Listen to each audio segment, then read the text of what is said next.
Hi everyone, it's Melba. I wanted to welcome you to blogging creating in the Mist Group 2. Just want to tell you a little bit about myself.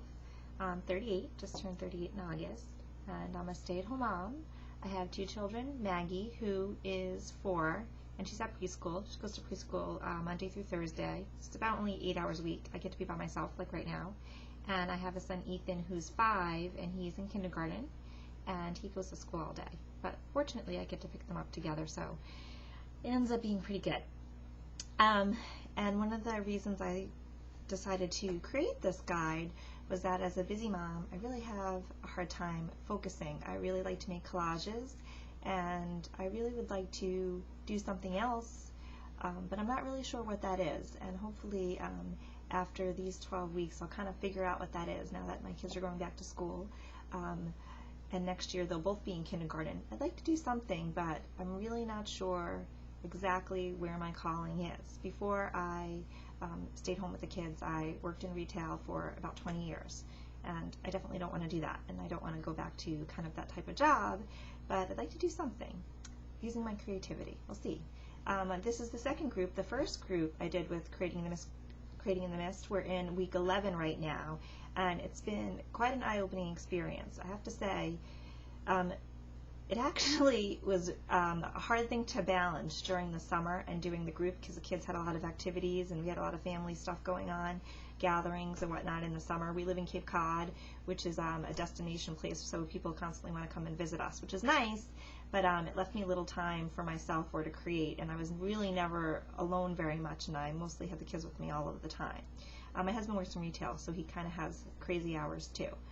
But I really did enjoy doing Creating in the Mist, the first group. There was a lot of participation in the beginning, I think, as a lot of things happen, and then people kind of wane and weren't posting as much in the blog. So I hope that you guys can continue all the way through the 12 weeks and stay excited about it. One of the things I'm going to do to hopefully help that happen is to give weekly emails. And I'll send an email about this as well, but if you don't want to get emails and you don't want to be on an email list, just let me know. But I think weekly emails will kind of remind you what week we're in and where we should be. But most of the time I'll be posting on the blog, and sometimes doing a video, or sometimes, posting whatever I've written in my book. Which kind of brings me to the guide. Last time I didn't order enough guides, so I didn't even have an extra one for myself. So I ended up not writing in the guide at all, and I wrote in my journal instead. And I really wanted to write in the guide this time, so I changed the guide. I changed the order of the weeks a little bit. After you do something once, you kind of are able to tweak it. So I was able to tweak the guide, and I really liked the order of the weeks this time. As well as I added a lot of pages, so there's a lot of places where you can write in your guide, and I ordered an extra one for myself so that I'll really be able to write in the guide with you, because I wanted to have a blank guide, one of those things you just kind of want to keep it forever. So I never wrote my first guide. In the second guide, I have two, one that I'm not going to use so I can keep it, and then one that I'll be able to write in. And I made it, the collages are quite bright and a little bit darker than I had anticipated them being, but feel comfortable writing over it. Your pen does work. I used it. You can write all over it, cover it all up with glue or tape or whatever you want to do, but I'm going to really try to write in the guide, and that's why there's so many blank pages in it, so that you can kind of do the work there.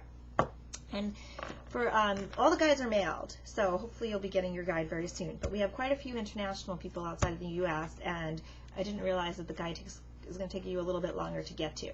So I want to talk about the first week now, just in case you don't get your guide right away.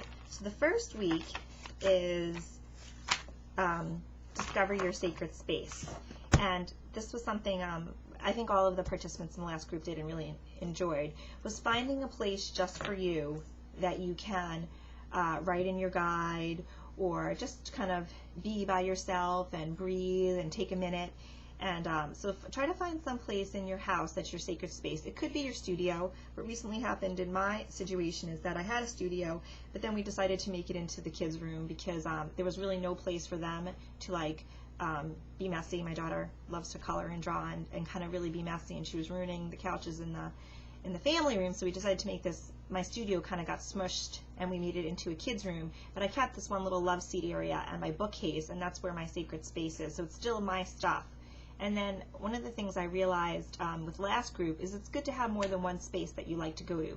So for instance, when I see my kids playing in that area and I want to, need a minute, I also have this other area on the couch in the family room that I like to go into, and also a place on my bed. I kind of put a little altar kind of stuff on my bed. One thing I found interesting is in the last group, somebody said their sacred space was outside and kind of made this little, ritual place outside, and somebody else said they had no place in their whole house that they felt comfortable. They were recently remarried and they both had kids, and it was kind of a very chaotic household, and she made her sacred space inside her car. I thought that was really interesting.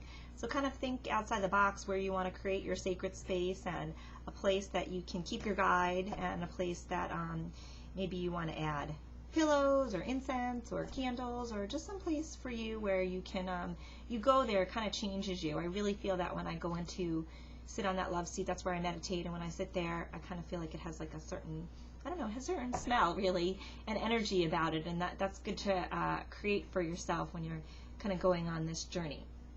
So I hope this journey will be wonderful for you, and as I said before, it was kind of challenging to get to all of these practices that I suggest in the book, as well as living your daily life.